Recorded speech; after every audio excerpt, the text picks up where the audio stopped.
Saint-Étienne au début des années 1980. Le gigantesque complexe industriel du Cours-Fauriel, autrefois le cœur battant de la ville, est soudainement silencieux. Les machines se sont tues. Devant les grilles fermées, des milliers d'ouvriers réalisent que l'impossible est en train de se produire. La manufacture française d'armes et cycles, un véritable empire qui expédiait autrefois des millions de colis et armait la moitié de la France rurale, est en cours de liquidation. Les marteaux des commissaires-priseurs remplacent désormais le fracas des presses à emboutir et le sifflement des forges. L'impact est sismique. Les ateliers sont scellés, les chaînes de montage sont figées et les stocks historiques sont saisis. En 1985, le nom même de Manufrance, ainsi que ses marques emblématiques, sont mis aux enchères et dispersés. Le bilan humain et institutionnel est dévastateur. Des milliers de travailleurs stéphanois perdent leur outil de production et avec lui, une identité régionale entière s'effondre. Pourtant, à ce moment précis, dans presque chaque ferme et chaque maison de campagne de l'Hexagone, il reste un fragment de cet empire. Un fusil de chasse robuste rangé dans une armoire, ou les pages usées du catalogue massif de l'entreprise posées sur la table de la cuisine. 30 ans plus tôt, ce même nom représentait exactement l'inverse. Manufrance était le symbole absolu de l'omniprésence commerciale, une forteresse logistique et manufacturière qui semblait totalement immunisée contre les crises, ayant traversé 2 guerres mondiales et de multiples changements de république. Mais la véritable histoire de la chute de Manufrance n'est pas qu'une simple erreur comptable ou une faillite ordinaire. C'est l'histoire d'un empire stéphanois foudroyé par la restructuration, la standardisation mondiale et la concurrence étrangère. C'est le récit tragique d'un système de production nationale qui a refusé de voir le monde changer au-delà de ses portes. À travers les archives et les modèles historiques, ce documentaire observe strictement l'histoire industrielle, commerciale et culturelle de cette manufacture, sans fournir la moindre instruction sur l'utilisation, la réparation ou la modification des armes. Chaque semaine, nous racontons l'histoire des armes françaises, des manufactures, des arsenaux et des décisions industrielles qui ont façonné l'armée, la police, la chasse et la mémoire nationale. Et ce qui s'est passé lorsque l'époque a changé. Abonnez-vous si cette histoire vous parle. L'histoire ne commence pas par la nostalgie, mais par un lieu précis, à Saint-Étienne en 1845. L'histoire de ce bouleversement industriel ne commence pas par une machine, mais par une ville divisée. Dans les années 1880, Saint-Étienne est incontestablement la capitale de l'armement français. Cependant, cette suprématie repose sur 2 mondes qui s'ignorent presque totalement. D'un côté, il y a la gigantesque manufacture d'armes de Saint-Étienne, une forteresse d'État dédiée exclusivement à la production de fusils réglementaires pour l'armée. De l'autre, il y a la fabrique, un réseau dense et chaotique de centaines de petits ateliers artisanaux dispersés dans les ruelles de la ville, spécialisés dans les armes de chasse, des armes à feu longues spécialement destinées aux activités cinégétiques et non à un usage militaire. Dans ce système traditionnel, la fabrication d'un fusil, une arme longue conçue pour être tenue à l'épaule, est une affaire fragmentée. Un artisan forge le canon, un autre taille la crosse en bois, un troisième polit les pièces métalliques et un armurier assemble le tout. Ce modèle économique, vieux de plusieurs siècles, possède un charme indéniable, mais il cache une inefficacité redoutable. Pour un paysan de la Creuse, un ouvrier agricole du Cantal ou un bourgeois de province, acheter une arme de chasse à la fin du 19e siècle est un parcours semé d'incertitudes. Il faut passer par des intermédiaires, des quincailliers locaux ou des courtiers de province. Les prix sont arbitraires, fixés à la tête du client. La qualité varie d'un atelier à l'autre et il n'existe aucune garantie standardisée en dehors des poinçons officiels d'épreuve. Le problème n'était pas de fabriquer une arme. Le problème était de la vendre à un client à 600 km de la forge, avec une qualité constante, un prix transparent et sans enrichir une chaîne de revendeurs. Le système français manquait cruellement d'une logique de distribution directe. La province française, vaste et rurale, était prête à consommer, mais l'industrie stéphanoise était trop morcelée pour l'atteindre directement. C'est précisément cette faille systémique que 2 hommes vont exploiter en 1845. Étienne Mimard, un jeune armurier visionnaire au caractère d'acier, et Pierre Blachon, un entrepreneur avisé, décident de racheter la modeste société Martinier-Collin, située sur la place Villebeuf à Saint-Étienne. Ils ne veulent pas simplement ouvrir un énième atelier, ils veulent détruire l'ancien système. Leur concept est d'une brutalité commerciale inouïe pour l'époque. Fondre toutes les étapes de la fabrication sous un même toit industriel et éliminer tous les intermédiaires en vendant directement au client final. Ainsi naît la manufacture française d'armes et de tir, qui deviendra plus tard le géant Manufrance.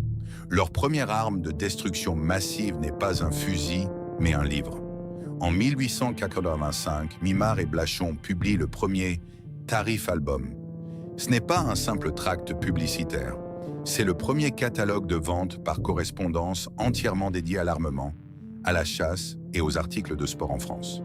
Pour la première fois dans l'histoire rurale du pays, un chasseur isolé dans un village de montagne peut ouvrir un livre, voir une illustration précise du fusil, lire ses caractéristiques techniques et surtout voir un prix fixe, imprimé noir sur blanc, identique pour tous les citoyens français, qu'ils vivent à Paris ou au fin fond de l'Ardèche. Il lui suffit de remplir un bon de commande, d'y joindre un mandat postal, et l'arme est livrée par les chemins de fer. Cette méthode de vente directe déclenche une onde de choc. La réception initiale par le public rural est triomphale. Le catalogue démocratise l'accès à un équipement standardisé et fiable. Cependant, à Saint-Étienne, la réaction de la vieille garde artisanale est d'une hostilité viscérale. Les armuriers traditionnels comprennent immédiatement que Mimard est en train de court-circuiter leur gagne-pain. Des campagnes de dénigrement sont lancées, des tentatives de boycott sont organisées pour empêcher la jeune manufacture de s'approvisionner en pièces de base. Mais la machine est déjà lancée et la demande postale explose au-delà de tout ce que les fondateurs avaient imaginé. Pour soutenir cette demande, le catalogue ne suffisait pas. Il fallait créer une culture. Dès 1885, l'entreprise lance la revue Le Chasseur français, qui devient rapidement bien plus qu'un simple supplément commercial. C'est une institution qui va façonner l'identité rurale française pendant plus d'un siècle, mêlant conseils de chasse, petites annonces matrimoniales, techniques agricoles et bien sûr la promotion inlassable des armes stéphanoises. La manufacture française d'armes s'insérait ainsi dans l'intimité même des foyers ruraux. Elle ne vendait plus seulement de l'acier usiné, elle vendait un mode de vie. Face à des commandes qui saturent les petits ateliers de la place Villebeuf, Mimard et Blachon prennent une décision qui va redessiner la géographie de la ville. En 1893, ils achètent d'immenses terrains vagues le long du cours Foriel, à la périphérie sud de Saint-Étienne. Là, ils font sortir de terre une usine monumentale, conçue comme un palais industriel moderne. Fini la poussière des échoppes sombres, la nouvelle usine est électrifiée, rationnelle, organisée selon les principes les plus modernes de la production en série. Dans ces nouveaux murs, la conception du canon, le tube par lequel le projectile se déplace avant de sortir de l'arme, n'est plus une affaire d'artisans solitaires, mais une procédure de génie mécanique rigoureusement contrôlée. Les matières premières entrent d'un côté du cours Foriel et les colis postaux sortent de l'autre, prêts à être expédiés dans tout l'empire colonial français et dans chaque département de la métropole. Pour lisser la production face à la saisonnalité de la chasse, l'entreprise a même l'idée d'ajouter la fabrication de bicyclettes à son catalogue, devenant ainsi la manufacture française d'armes et cycles de Saint-Étienne. L'entreprise avait désormais son usine, son catalogue, sa revue et son public. Le vieux système artisanal était relégué au second plan, incapable de concurrencer cette frappe logistique et industrielle. Les fondations de l'Empire étaient bien posées. La province française avait adopté le système de vente par correspondance. L'infrastructure était en place. Mais l'usine et le catalogue ne suffisaient pas à eux seuls. Pour conquérir définitivement le pays et asseoir sa réputation de qualité, cette machine industrielle avait besoin d'une preuve mécanique irréfutable. Il lui fallait concevoir un fusil spécifique, une arme qui incarnerait à elle seule la solidité, la modernité et la promesse de Manufrance dans tous les champs de France. Pour qu'une révolution industrielle s'impose véritablement dans l'armement, une simple idée commerciale ne suffit pas. Il faut que la théorie se matérialise dans l'acier, le bois et la logistique. Pour la manufacture française d'armes, cette matérialisation prend d'abord la forme d'un fusil d'une élégance technique absolue, le fusil idéal, breveté en 1887. Ce modèle n'est pas seulement une arme, c'est un manifeste industriel qui prouve au pays entier que l'usine rationalisée peut surpasser l'artisanat traditionnel. À cette époque, la majorité des fusils de chasse français utilisent encore des systèmes anciens, souvent avec des mécanismes extérieurs fragiles et exposés. L'idéal introduit une bascule, la pièce mécanique centrale sur laquelle les canons pivotent pour ouvrir ou fermer l'arme, d'une conception novatrice. Elle intègre les mécanismes de percussion à l'intérieur du boîtier pour les protéger de la boue, des ronces et des intempéries. Le canon, le tube par lequel le projectile se déplace avant de sortir de l'arme, est usiné sur des machines-outils modernes avec une précision qui rend obsolète le long et coûteux travail de l'image manuelle des anciens ateliers stéphanois. La crosse, la partie en bois tenue contre l'épaule ou la main pour stabiliser l'arme, est standardisée, produite en série selon des gabarits stricts dans des ateliers dédiés. L'idéal supprime également les chiens extérieurs traditionnels, ces pièces mobiles qui frappent ou déclenchent la percussion pour offrir une ligne fluide, moderne et immédiatement reconnaissable. Mais le véritable tour de force de l'entreprise n'est pas uniquement balistique, il est profondément économique. Étienne Mimard et Pierre Blachon comprennent très tôt que la survie d'un tel complexe industriel ne réside pas dans la création d'une arme de luxe réservée à une élite parisienne. Elle réside dans la production d'une arme mécaniquement excellente, reproductible à l'infini et vendue à un prix fixe, public et incontestable. L'idéal devient le fleuron de la marque, respecté par la bourgeoisie de province et les notables locaux. Cependant, c'est une autre invention, apparue juste avant la Première Guerre mondiale en 1913, qui va asseoir l'hégémonie totale et définitive de l'entreprise sur les campagnes, le fusil robuste. Si l'idéal était la vitrine technologique de Saint-Étienne, le robuste est son outil de conquête massive. Son nom seul résume sa doctrine et sa promesse. Il est conçu pour être indestructible, simple à entretenir et surtout très économique à produire en grande série. La détente, la pièce que le tireur presse du doigt pour déclencher le mécanisme de tir, active un système interne simplifié à l'extrême. Ce choix technique délibéré réduit drastiquement le nombre de pièces mobiles et, par conséquent, les risques de panne au milieu d'un champ en friche ou d'une forêt humide. Les milliers d'ouvriers de la manufacture usinent ces pièces à la chaîne sur le cours Fauriel, dans des tolérances suffisamment précises pour permettre un assemblage rapide et une interchangeabilité relative des composants. Le fusil robuste ne se contente pas de gagner des parts de marché, il redéfinit le standard même de l'arme civile en France. Avant lui, un chasseur rural achetait un fusil. Après lui, il achète un robuste. L'arme s'infiltre partout, changeant la perception de ce que doit être un équipement de terrain fiable. Dans les petites sociétés de chasse communales, des vastes plaines agricoles de la Beauce aux forêts denses des Vosges, le robuste devient la dotation non officielle de la ruralité française. Cette pénétration fulgurante s'appuie sur une infrastructure institutionnelle et logistique inattendue. L'administration des PTT, les postes, télégraphes et téléphones. Manufrance transforme chaque postier, chaque facteur de France en représentant de commerce involontaire. Les colis allongés en carton lourd, estampillés aux armes de la ville de Saint-Étienne, voyagent par trains entiers depuis la gare de Châteaucreux. Dans les confins de l'Empire, l'administration coloniale française, que ce soit en Afrique du Nord ou en Indochine, passe commande par télégramme pour équiper ses colons isolés, ses administrateurs territoriaux ou ses gardes forestiers. Le banc d'épreuves de Saint-Étienne, l'institution officielle de l'État chargée de tester la résistance à la pression et de poinçonner la solidité de chaque arme avant sa mise sur le marché civil, voit défiler des dizaines de milliers de canons frappés de la marque Manufrance. La manufacture devient de facto le premier client absolu de cette institution de contrôle régalien, imposant son propre rythme de production effréné aux inspecteurs de l'État et à la ville entière.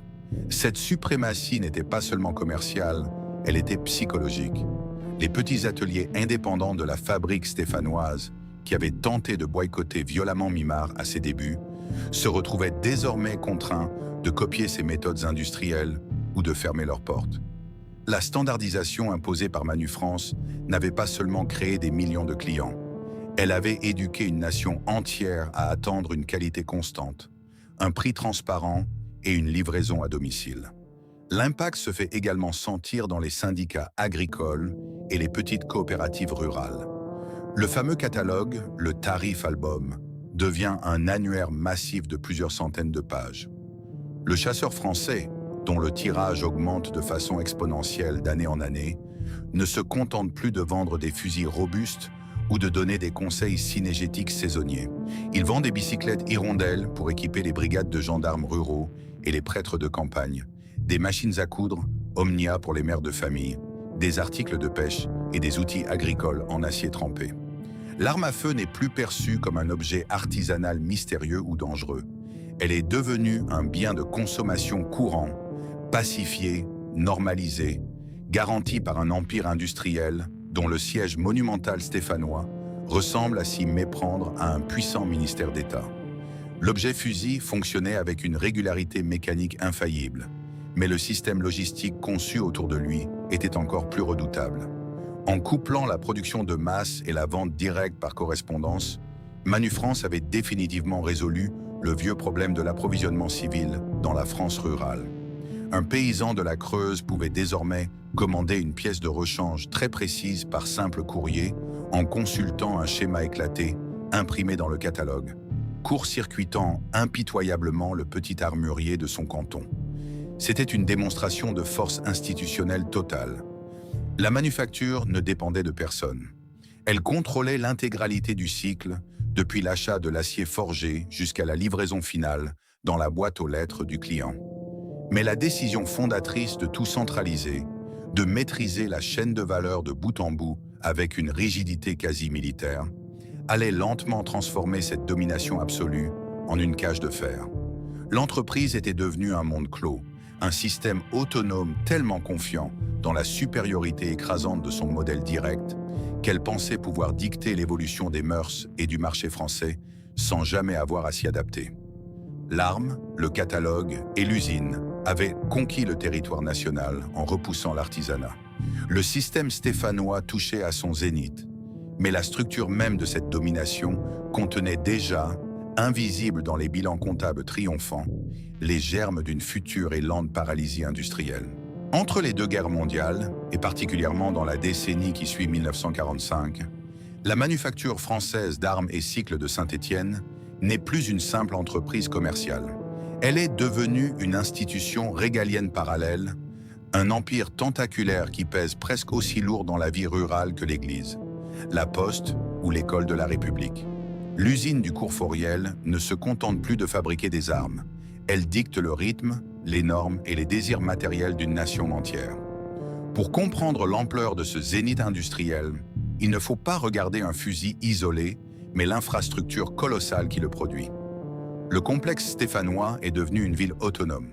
Derrière sa façade monumentale et ses grilles en fer forgé, plus de 4000 ouvriers, techniciens, armuriers de précision et employés de bureau s'activent dans un bourdonnement perpétuel. L'usine possède sa propre centrale électrique pour alimenter ses centaines de machines-outils.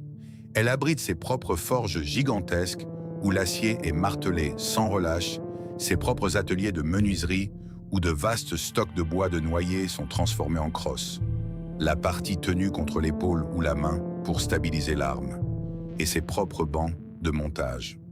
À l'intérieur de l'usine, cette mécanique commerciale exige une discipline de fer. Étienne Mimard instaure un système de contrôle quasi militaire. Le chronométrage des tâches est poussé à l'extrême.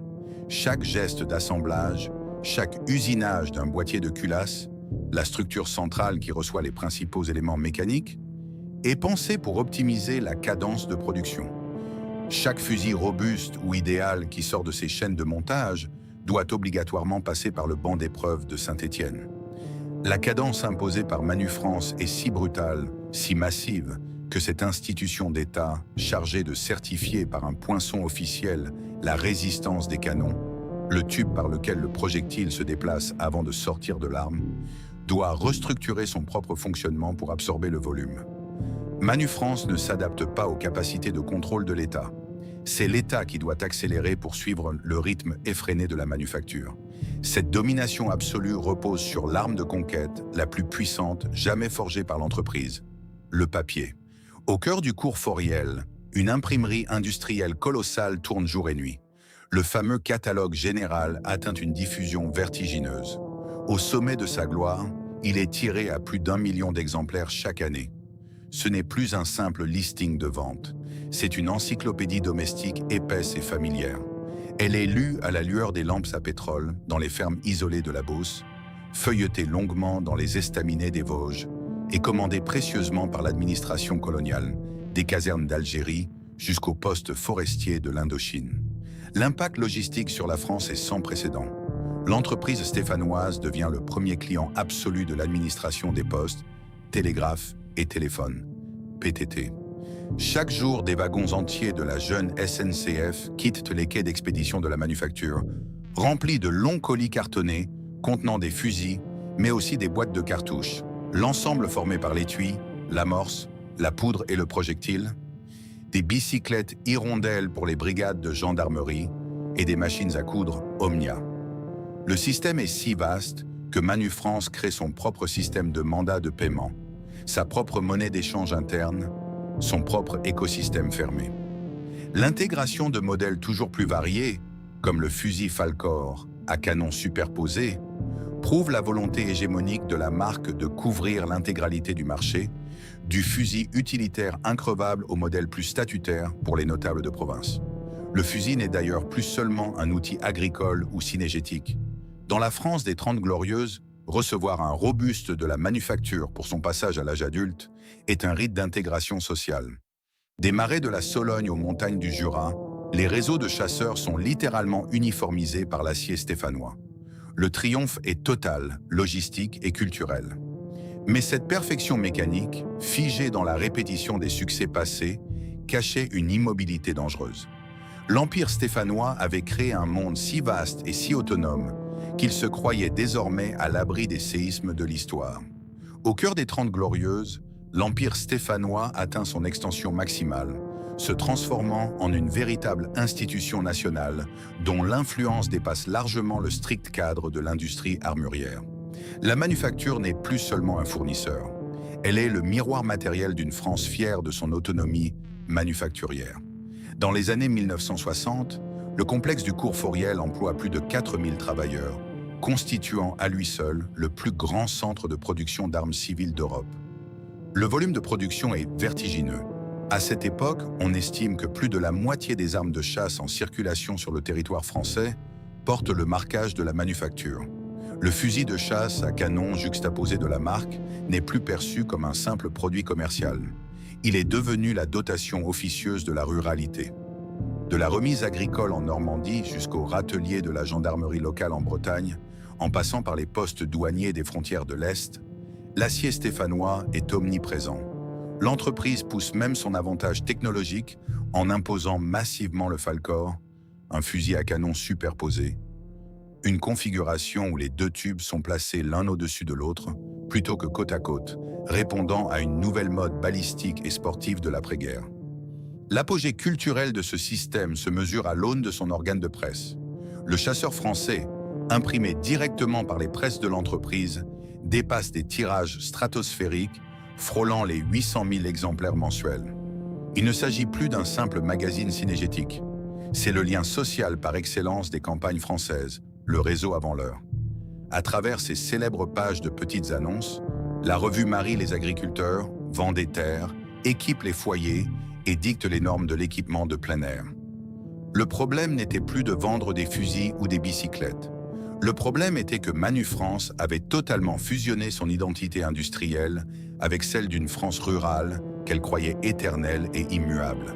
Cette puissance colossale reposait sur un modèle de centralisation absolue, une intégration verticale poussée à son paroxysme. La manufacture maîtrisait absolument tout. L'achat de l'acier brut, la conception des plans dans ses propres bureaux d'études, l'usinage des boîtiers de culasse, le traitement thermique des pièces, l'impression du catalogue, la gestion des mandats postaux et l'expédition ferroviaire. Dans les bureaux boisés de la direction stéphanoise, cette autarcie industrielle était considérée comme la preuve définitive de leur invulnérabilité. Manufrance se percevait non plus comme une entreprise concurrente sur un marché libre, mais comme une administration souveraine régnant sur un monopole de fait. Pourtant, c'est précisément dans ce triomphe absolu que se cache la faille structurelle du système. La manufacture a construit une forteresse industrielle si massive, si lourde en main-d'œuvre, en outillage et en coûts fixes, qu'elle est devenue incapable de pivoter rapidement. L'organisation du travail sur le cours Fauriel est restée fondamentalement la même qu'au début du siècle, figée dans un paternalisme rigide et une bureaucratie interne étouffante. Les cadres dirigeants, vieillissants et isolés dans leur certitude de dominer le monde, de la vente par correspondance, refusent de voir les signaux faibles qui s'accumulent au-delà des collines de Saint-Étienne.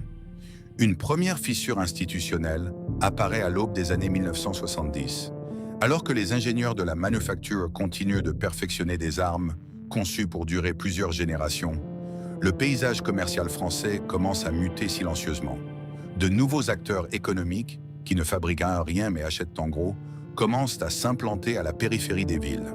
Le modèle du catalogue annuel, rigide et coûteux à produire, commence à paraître lent face à l'immédiateté des nouveaux modes de consommation. Le fusil Robuste, posé dans sa vitrine, symbolisait toujours l'excellence de l'usinage français. La mécanique stéphanoise n'avait rien perdu de sa fiabilité. L'objet fonctionnait encore parfaitement. Mais le système monolithique qui l'avait rendu indispensable commençait, de manière presque invisible, à se heurter à une époque qui n'avait plus besoin de lui. Au début des années 1970, l'Empire stéphanois semblait toujours invincible. Le gigantesque catalogue Manu-France continuait d'imposer son autorité dans les foyers ruraux et les fusils robustes sortirent des chaînes de montage avec une régularité mécanique imperturbable. Mais le déclin d'une institution industrielle ne commence jamais par une panne de machine. Il commence par un changement d'époque que les murs de l'usine refusent d'entendre. Pour la manufacture, la chute n'a pas été provoquée par une baisse soudaine de la qualité de ses armes, mais par la convergence fatale de deux forces systémiques, l'obsolescence de son modèle de distribution et la concurrence implacable d'un marché mondialisé. Le premier point de rupture institutionnelle n'est pas balistique, il est logistique et culturel. Pendant plus de 80 ans, la manufacture avait fondé sa puissance absolue sur la vente par correspondance. Dans la France agricole de 1920 ou de 1950, attendre plusieurs semaines l'arrivée d'un colis ferroviaire contenant un fusil, un outil ou des cartouches, l'ensemble formé par l'étui, l'amorce, la poudre et le projectile, était la norme acceptée. Mais la France de 1975 n'est plus celle des campagnes isolées. C'est la France de la périurbanisation, de la voiture individuelle et surtout de la grande distribution. Les supermarchés et les hypermarchés commencent à ceinturer les villes de province. Les consommateurs français exigent désormais l'immédiateté. Ils veulent voir, toucher et repartir le jour même avec leur achat. Face à cette révolution des habitudes, le lourd catalogue annuel, qui exige des mois de préparation, d'impression et de distribution postale, devient soudainement une mécanique d'une lenteur intolérable. L'entreprise stéphanoise tente de réagir, mais sa réponse illustre parfaitement sa paralysie structurelle.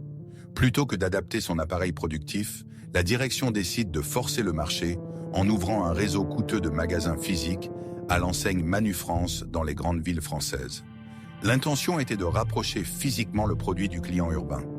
Le problème n'était pas seulement le coût immobilier désastreux de ces dizaines de succursales.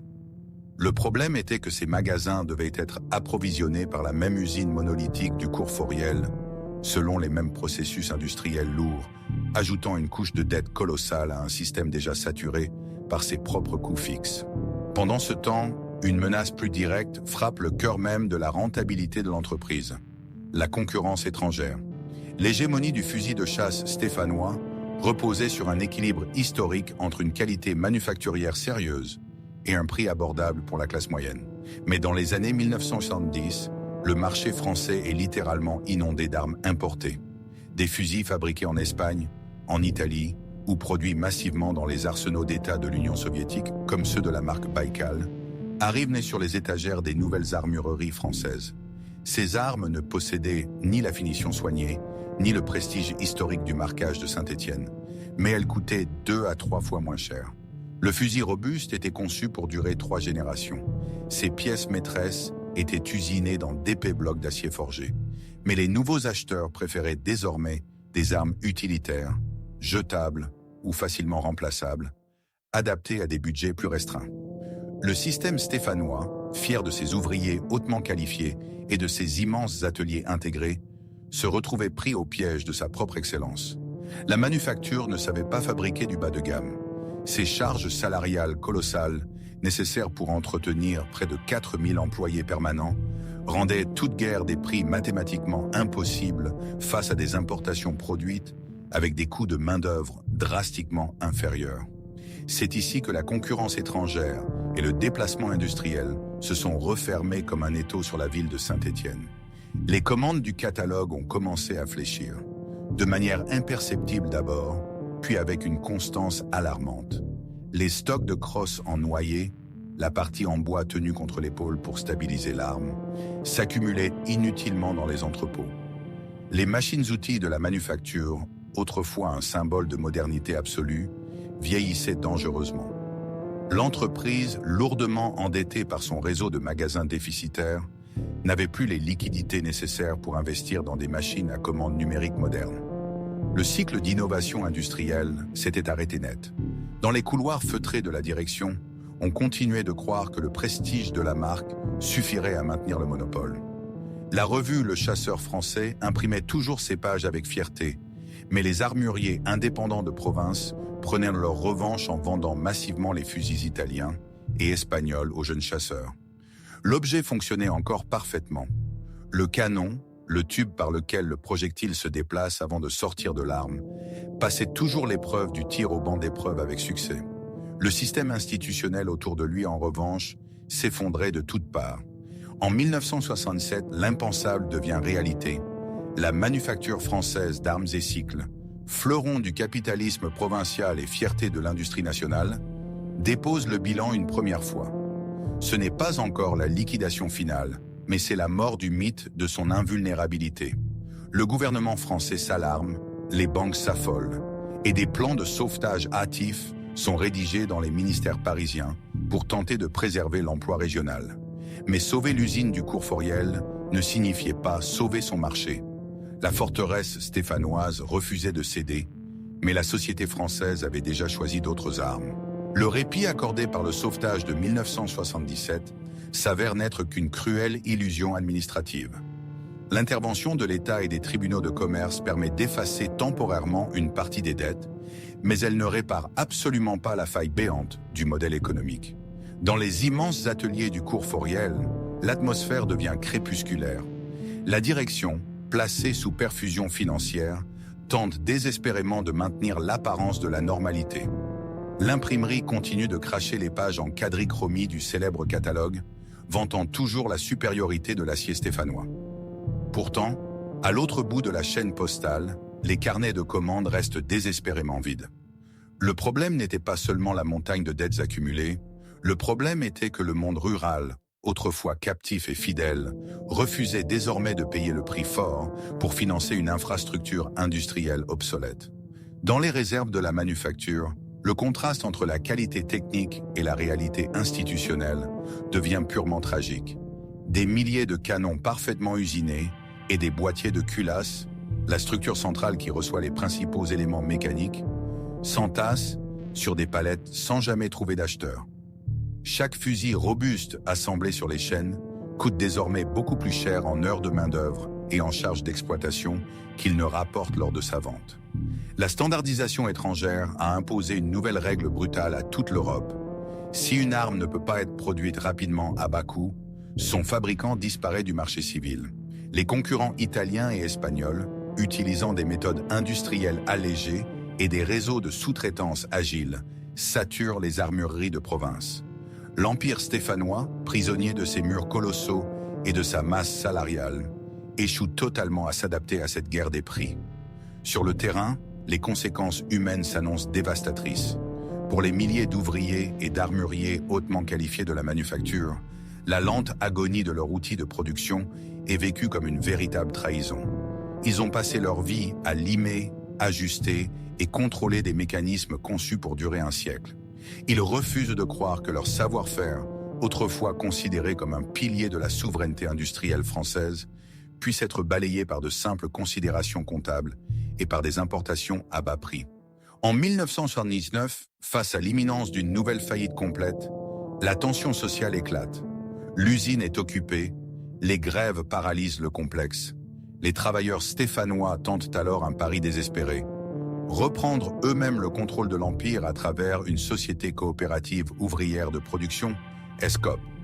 Ils veulent prouver à la France entière que les machines peuvent encore tourner, que le nom gravé sur l'acier conserve sa légitimité. Mais la restructuration industrielle est une force sourde qui ignore la volonté humaine. L'expérience coopérative se heurte immédiatement au mur implacable de la réalité financière. Les fournisseurs de matières premières exigent d'être payés comptant. Le réseau de magasins urbains, véritable gouffre pour la trésorerie, achève de vider les caisses de l'entreprise. L'objet fonctionnait encore. Le système autour de lui disparaissait. Le fusil Falcor à canon superposé était toujours une merveille de fiabilité mécanique. Mais l'infrastructure logistique colossale nécessaire pour l'amener jusqu'au chasseur n'était tout simplement plus finançable. Les commandes d'État, autrefois le filet de sécurité des grandes manufactures d'armes françaises, n'existent pas pour sauver une usine civile dédiée à la vente par correspondance. En 1981, puis en 1985, les décisions judiciaires s'enchaînent, de plus en plus punitives et définitives. L'État français comprend que Manufrance n'est pas un arsenal stratégique nécessaire à la défense nationale. Elle n'est plus qu'un mastodonte commercial inadapté. Le ministère de l'Industrie refuse d'injecter de nouveaux capitaux à fonds perdus. Les plans de licenciement massifs frappent Saint-Étienne avec une violence inouïe. La ville d'Armes, déjà saignée par le déclin de ses mines et de sa métallurgie lourde, voit le cœur même de son identité cesser de battre. La liquidation finale s'organise avec une froideur purement bureaucratique. Le tribunal de commerce ordonne le démantèlement total. C'est l'effondrement d'un système absolu qui avait armé, équipé et organisé la France rurale pendant un siècle. Les commissaires-priseurs entrent dans les bâtiments. Les actifs sont divisés, les brevets sont vendus, les pièces inachevées sont jetées. La sentence est prononcée. Les acheteurs arrivent. Les ateliers se vident. La chaîne s'arrête. Le catalogue meurt. L'usine devient silencieuse. Les grilles se ferment. Le tribunal scelle l'histoire. L'empire stéphanois n'est plus. La chute de Manufrance en 1985 n'a pas seulement laissé un vide industriel vertigineux au cœur de Saint-Étienne. Elle a créé un traumatisme institutionnel et culturel qui a traversé toute la France. Dans les années qui ont suivi la liquidation totale ordonnée par le tribunal de commerce, une étrange et amère résurrection a eu lieu. Le nom même de Manufrance, autrefois symbole d'une puissance manufacturière intégrée, souveraine et absolue, a été racheté, revendu et fragmenté par de multiples investisseurs. Ce nom légendaire qui trônait sur les frontons d'usines est réapparu ponctuellement sur des catalogues modernes, sur des articles de plein air importés ou des produits de consommation courante. Mais cette survie n'était qu'une illusion, un fantôme purement marketing. L'institution véritable, l'empire stéphanois monumental qui maîtrisait, avec une rigidité militaire, toute la chaîne de production, depuis l'acier forgé jusqu'au mandat postal expédié dans les confins de l'Empire, était définitivement mort. La succession de la manufacture ne se trouvait pas dans ses rachats de marques de complaisance, mais dans l'incroyable inertie matérielle de ses propres créations historiques. Des décennies après l'arrêt définitif des presses à emboutir et des forges du cours Foriel, l'acier stéphanois continue d'exister, silencieux et figé. Le légendaire fusil robuste a survécu à la gigantesque usine qu'il a conçue. Aujourd'hui, il ne s'agit plus d'une simple arme de chasse en dotation courante dans les campagnes françaises. Pour la communauté rigoureuse des collectionneurs, pour les historiens de l'industrie métallurgique et pour les conservateurs du musée d'art et d'industrie de Saint-Étienne, ces fusils sont devenus de véritables capsules temporelles. Conserver un modèle idéal ou un robuste des grandes années de production, ce n'est pas chercher une arme pour optimiser un tir moderne. C'est préserver avec respect la preuve physique d'une souveraineté industrielle qui croyait, à tort, pouvoir dicter son rythme à une nation entière. L'objet fonctionnait encore, avec une régularité mécanique infaillible. Le système autour de lui, en revanche, a totalement disparu, balayé par la standardisation mondiale et les nouvelles habitudes de consommation. Le paradoxe historique de Manufrance réside précisément dans l'obsolescence de son chef-d'œuvre industriel. La manufacture a fabriqué des mécanismes si solides, si résistants à l'usure du temps, qu'une immense proportion de la production du milieu du XXe siècle est encore fonctionnelle de nos jours. Mais ces armes vivent désormais dans un tout autre écosystème. Elles se transmettent lors de successions notariales, dorment dans des armoires fortes familiales ou figurent dans les vitrines de musées, loin des immenses plaines agricoles ou des forêts denses pour lesquelles elles avaient été méticuleusement usinées. Le problème n'était absolument pas la durabilité de l'acier forgé stéphanois. Le problème majeur était que la société rurale, structurée, lente et captive, qui justifiait l'existence même de ces armes, s'était évaporée sous la pression de la modernité périurbaine. Une ironie inattendue frappe d'ailleurs l'héritage institutionnel de l'entreprise. Le célèbre tarif album, ce catalogue massif tiré autrefois à plus d'1 million d'exemplaires pour vendre des fusils par correspondance, a changé de statut. Aujourd'hui, il est devenu l'un des documents de recherche les plus précieux pour les sociologues, les historiens et les archives départementales.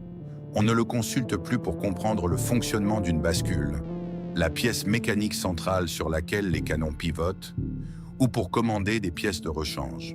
On l'ouvre pour comprendre comment vivait, s'équipait et se projetait la France rurale avant l'exode massif des campagnes.